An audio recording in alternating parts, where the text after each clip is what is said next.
ஹைபட்டோஸ் இலக்கணம் பிழையானதோ. அத்தியாயம் 19. நிசாந்தன் தன் ஆட்சி சொன்ன வார்த்தைகளை கேட்டு கோபம் தலைக்கேறி, என்ன ஆட்சி, விளையாடுறீங்களா?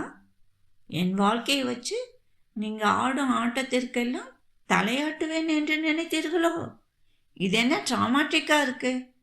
அதுவும் இல்லாமல் உங்கள் மகன் மாதிரி நினச்சி எல்லாவற்றிற்கும் தலையாட்டும் பொம்மையாக என்னையும் மாற்றிவிடலாம் என்ற எண்ணமோ என்று கேட்டவனுக்கு நடந்த நிகழ்வு எல்லாம் நாடகமாக தோன்றியது.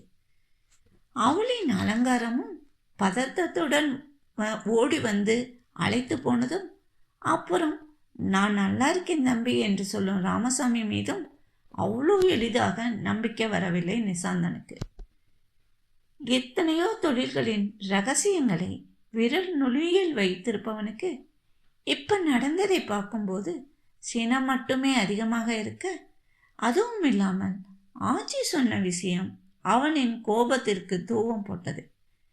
நீங்கள் நினச்சதெல்லாம் நடக்காது ஆச்சி என்றவனின் வார்த்தைகளில் இருக்கும் அழுத்தமும் அதீத கோபத்தையும் கண்டு இதை தணிக்காமல் அவனிடம் பேச முடியாது என நினைத்தார் ரங்கநாயகி. அவனை ஒரு இருக்கையில் அமர வைத்துவிட்டு தானும் அவன் அருகில் வந்து அமர்ந்தார். அதுவரை கோபத்துடன் கத்திக் கொண்டிருந்தவன் சற்று அமைதியாக அவனின் கரங்களை பிடித்து கொண்டவர் சிறிது நேரம் எதுவும் பேசவில்லை. அவனின் கரத்தை அழுத்தியவனோ தன் ஆட்சியின் மனதில் இருக்கும் வேதனைக்கு யார் காரணம் என்று சொல்லாமலே புரிந்தது. ஆனால் அது தீர்க்க முடியாத ஒன்று என்று அறிந்த பின் அதை விட்டு விலகி தான் உண்டு தன் தொழில் உண்டு என்று ஒரு வட்டத்தை போட்டு அதனுள் வாழ்ந்து வருகிறான் நிசாந்தன். அங்கே அவனுக்கு ஆசாபாசத்திற்கு இடமில்லை, அன்பிற்கும் ஏங்குவதில்லை. அது ஒரு தனி மாய உலகம். அதனுள் நுழைந்து விட்டால் மிஷினோடு மிஷினாக ஓடும்போது யார் முந்தி ஓடுவது என்று எண்ணம் மட்டுமே இருக்கும். அதில் ஜெயித்து முன்னே வர வேண்டும் என்ற எண்ணத்தில் வேகமாக ஓட வேண்டிய கட்டாயம் மட்டுமே அவனிடம் அதிகமாக இருந்தது.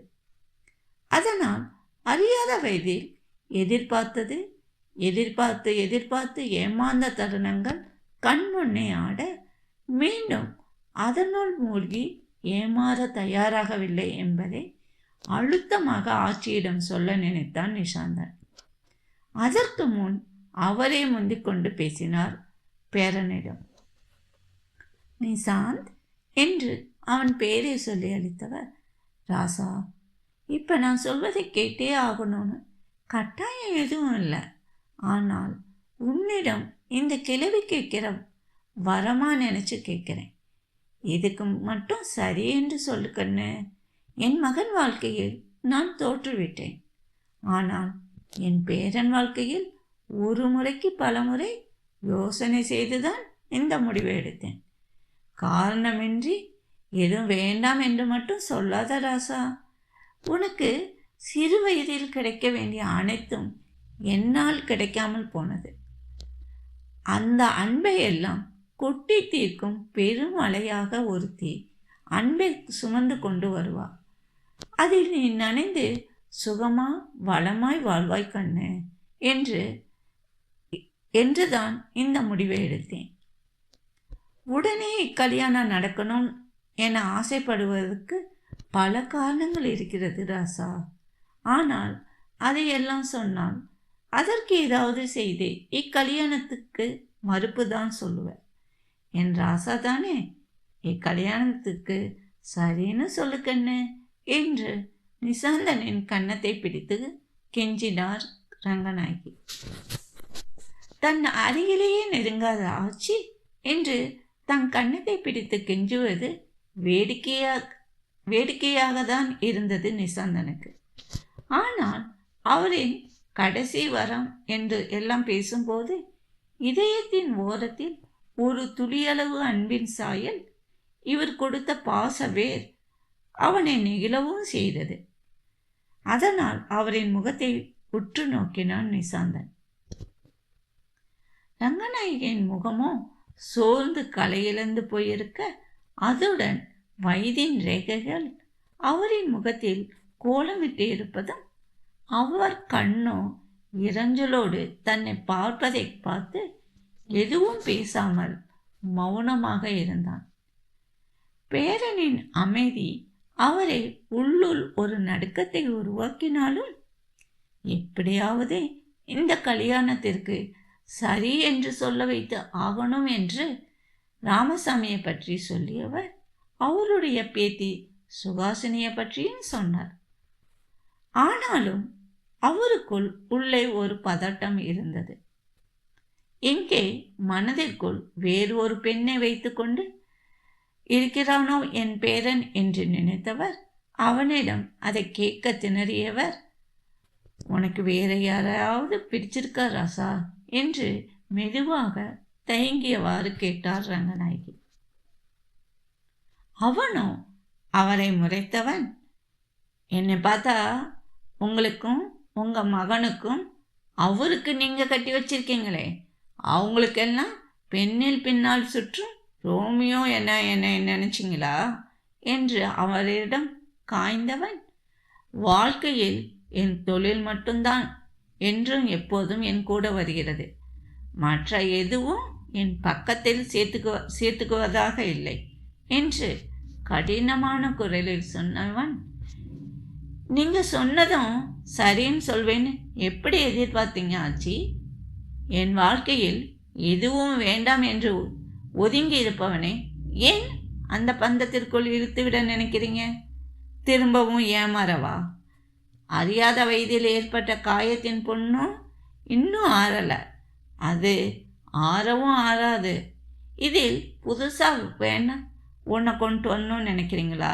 வேண்டாம் சாமி, ஆளை விடுங்க என்றவன், நான் பார்த்தறியாத என் அம்மாவின் நினைவு நாளுக்காக தான் இங்கு வந்தேன். பல வருடங்கள் வராமல் வந்தவனுக்கு நீங்கள் செய்ய நினைக்கும் எல்லாவற்றிற்கும் தலையாட்டுவேன் என்று எப்படி நீங்கள் நம்பலாம் என்று விடாமல் பிடிச்ச பிடியில் நிற்பவனை கண்டு மலைத்தவர், இவனை சமாளிக்க எப்படி என்று புரியவில்லை. இவனை எப்படியாவது இக்கல்யாணத்திற்கு சம்மதிக்க வைக்க வேண்டும் என்று அதையே நினைத்து புரியாமல் தவித்தார் ரங்கநாயகி. அப்போதுதான் ஞாபகமே வந்தது. அச்சோ, வந்த பிள்ளைக்கு எதுவும் கொடுக்காமல் வழக்காடிக்கிட்டு இருக்கேனே என்று நினைத்தவரோ அங்கிருந்து வேகமாக எழுந்து சமையல் அறைக்குள் நுழைந்தார். நாளைக்கு தான் மகாலட்சுமியின் நினைவு நாள். அதனால் முதல் நாளே நிஷாந்தான் வந்தது ஏதோ ஒரு தெய்வ செயல்தான். காலில் சக்கரத்தை கட்டிக்கொண்டு சுற்றுபவனுக்கு இன்றே வந்திருக்கிறான் என்றால் காரணமில்லாமல் எதுவும் இருக்காது என நினைத்தவர், அப்பனே சிவபெருமானே, நினைச்ச காரியம் நல்லபடியாக முடிய வேணும், அதுக்கு நீதான் அருள் தரணும் என்று சாமிக்கு ஒரு வேண்டுதலை வைத்தார் ரங்கநாயகி. பேரனுக்கு பிடித்த சட்டினியை அம்மியில் அரைத்து தோசையில் நெய் விட்டு சுட்டு அவனிடம் உண்ண கொடுக்க, அவரை ஒரு ஏக்க நிறைந்த பார்வை பார்க்கவும் தன் கண்கள் கலங்க அவனுக்கு தன் கையாலே ஊட்டிவிட்டார் ரங்கநாயகி. அவ்வளோ நேரமாக இறுக்கமாக இருந்த மனநிலை சற்று மாறவும் அவர் ஊட்டிய உணவு என்றும் இல்லாத அளவிற்கு அதிகமாகவே உண்டான். அதன்பின் போதும் ஆச்சி என்று சொல்ல அவர் கண்களில் சுடுநீராக நிரம்பி கண்ணீர் தகித்தது.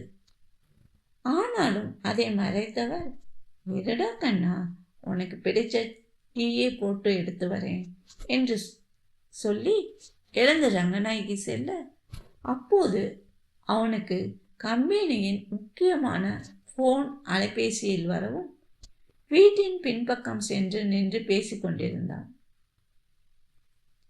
அங்கே இருப்பவர்கள் போனில் சொல்வதை கேட்டவன் அதன்பின் தன்னுடைய அழுத்தம் நிறைந்த வார்த்தைகளால் அவர்களுக்கு செய்யும் வேலையை கட்டளையாக இட, எதிரே இருப்பவர் அதை கேட்டு மறுப்பின்றி ஓகே சார் என்று பதிலை கேட்டுவிட்டு போனை வைத்தான்.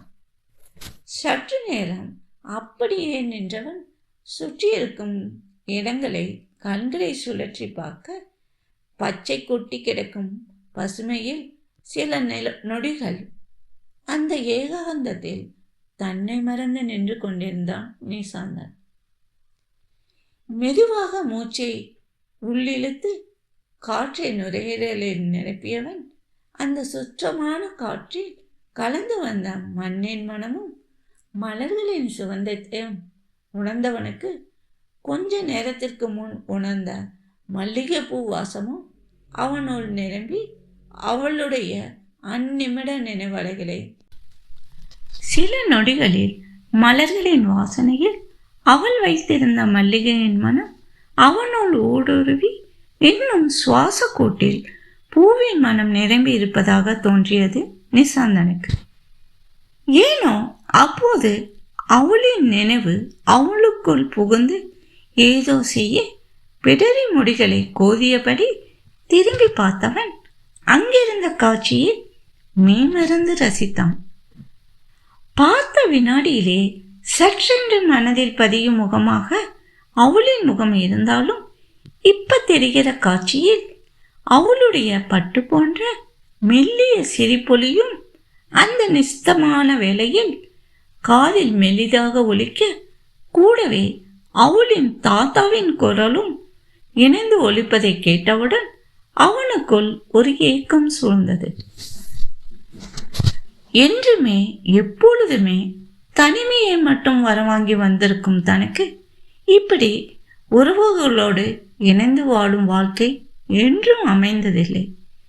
இப்படி அவர்களுடன் அமர்ந்து சேர்ந்து இணைந்து சிரித்து வாழும் வாழ்க்கை என்றுமே இருந்ததில்லை என்று நினைத்தவனுக்கு தன் போனில் அக்காட்சியை படமாக்கினான்.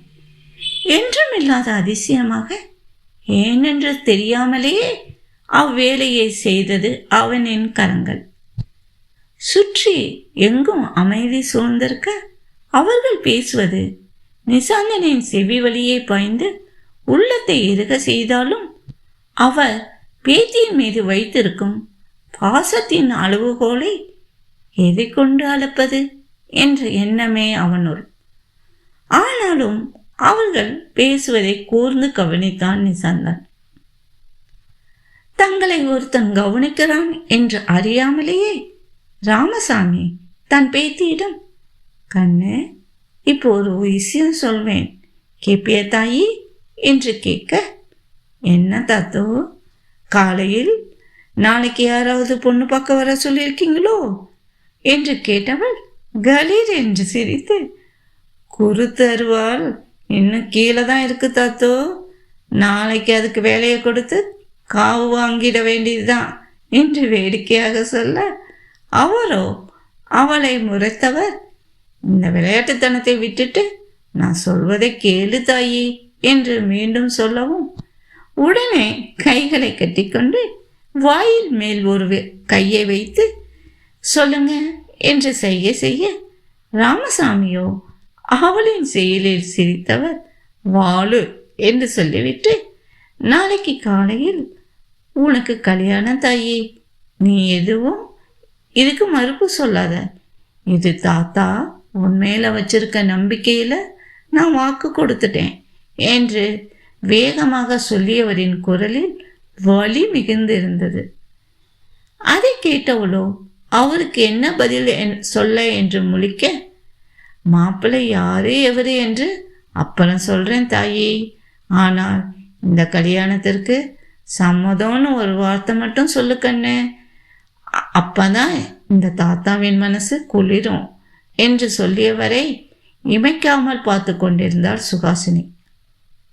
அவளின் பதிலுக்காக ராமசாமி மட்டுமல்ல, இன்னொரு ஜீவனும் காத்து கொண்டிருக்கிறது என்பதை அந்த இரு ஜீவன்களும் அறியவில்லை. அடுத்த அத்தியாயம் நாளை பார்க்கலாம். நன்றி, வணக்கம்.